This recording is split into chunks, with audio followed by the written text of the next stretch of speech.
Have you ever seen those cute little erasers that lots of piano teachers use? These adorable little creatures that happen to fit exactly on the piano keys. These are called Iwako erasers, and in this video I'm going to give you 7 different ways you might like to use them. Don't worry if you can't access Iwako erasers specifically.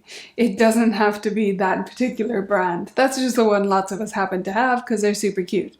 But I know that in some areas it can be really expensive to get them delivered. So you can use all of these ideas with any erasers or small toys that you happen to have around. The first way you might like to use Iwako erasers is key name erasers. This is where you start at one side of the piano and you roll a die or spin a spinner, or just draw random letters from cards and move up the piano keys. So if your student spins and they land on A, they go there, and then you get a D, and then they get a G, etc. The next way that you might like to use these erasers is to build scales on the keys. So you're going to have your student lay out the Iwako erasers on the notes that are in a scale. Let's take a D scale as an example.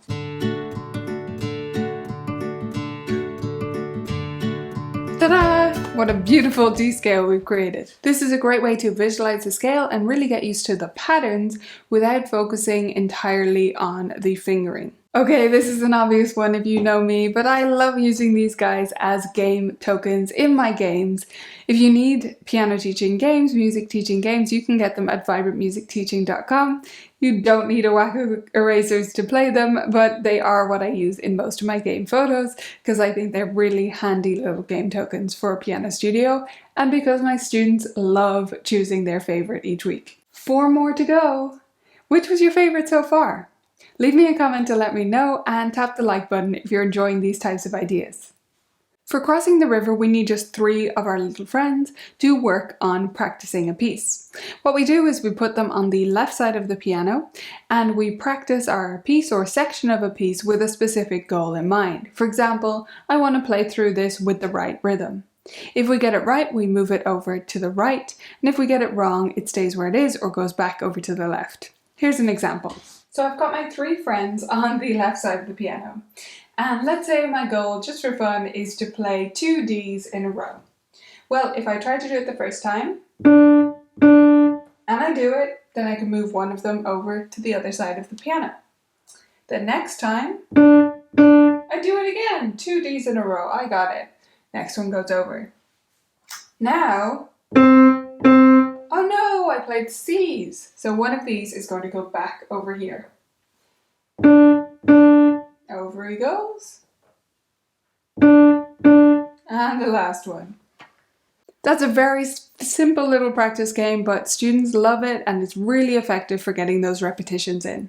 This next one is especially for any student who needs a reminder about anything, but especially those students who can be sensitive about criticism as they see it. So to remind your student about dynamics in their piece as they come up while they're playing without you interrupting, you're going to choose a mascot for each one. So let's say the unicorn is going to be soft and the horsey is going to be loud. So now when your student gets to that part of their piece, it's not you reminding them and nagging them or even saying it in advance of them playing it and making them feel like you didn't think they could get it on their own. You just hold up the correct one for where they are in the piece. And you could reverse the roles so that they're holding up the Iwako and you're playing.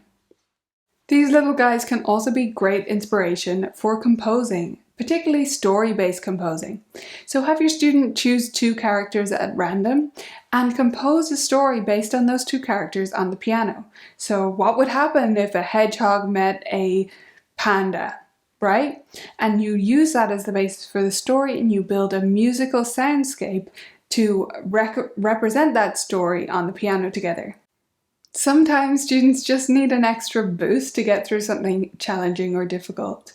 This is where, for many students, having them pick out a little mascot can be very powerful. So you recognize that they're struggling with something or that something is difficult for them, and you say, why don't we pick out one of these little guys, you pick which one, and he's going to sit right up here on the piano to help you through it. So he's your mascot, he's cheering you on. It might seem like a silly little thing, but it shows them that you recognize that this is hard for them and that you believe they can do it, and it gives them a fun little guy to interact with as well, to take their frustrations to, and just to have fun with, to get playing. So those are my 7 ideas for using Iwako erasers. I use them tons of other ways as well, but I would love to hear your ideas. So let me know in the comments how you use them in your studio.